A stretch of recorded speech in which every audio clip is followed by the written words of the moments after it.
ایک ریاست کے بادشاہ نے یہ اعلان کروایا کہ کل صبح جب میرے محل کا مرکزی دروازہ کھولا جائے گا،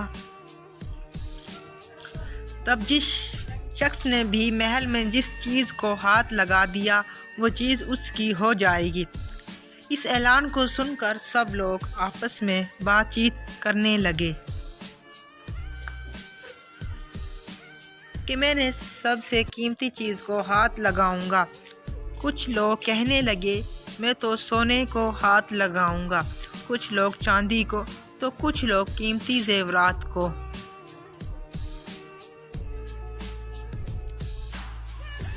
کچھ لوگ گھوڑوں کو تو کچھ لوگ ہاتھی کو، کچھ لوگ دودھ دینے والی گائیں کو ہاتھ لگانے کی بات کر رہے تھے۔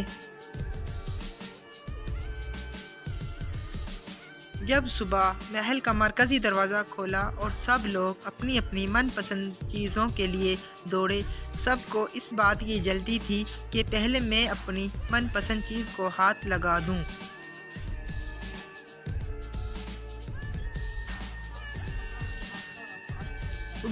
تاکہ وہ چیز ہمیشہ کے لیے میری ہو جائے۔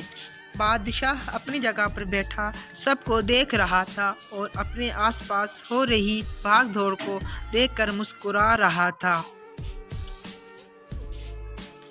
اسی وقت اس بھیڑ میں سے ایک شخص بادشاہ کی طرف بڑھنے لگا اور آہستہ آہستہ چلتا ہوا بادشاہ کے پاس پہنچ کر اس نے بادشاہ کو چھو لیا۔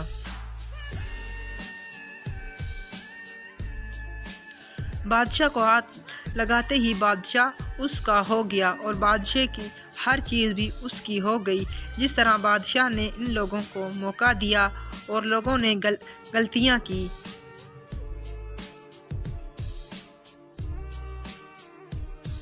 ٹھیک اسی طرح ساری دنیا کا مالک بھی ہم سب کو ہر روز موقع دیتا ہے، لیکن افسوس ہم لوگ بھی ہر روز غلطیاں کرتے ہیں۔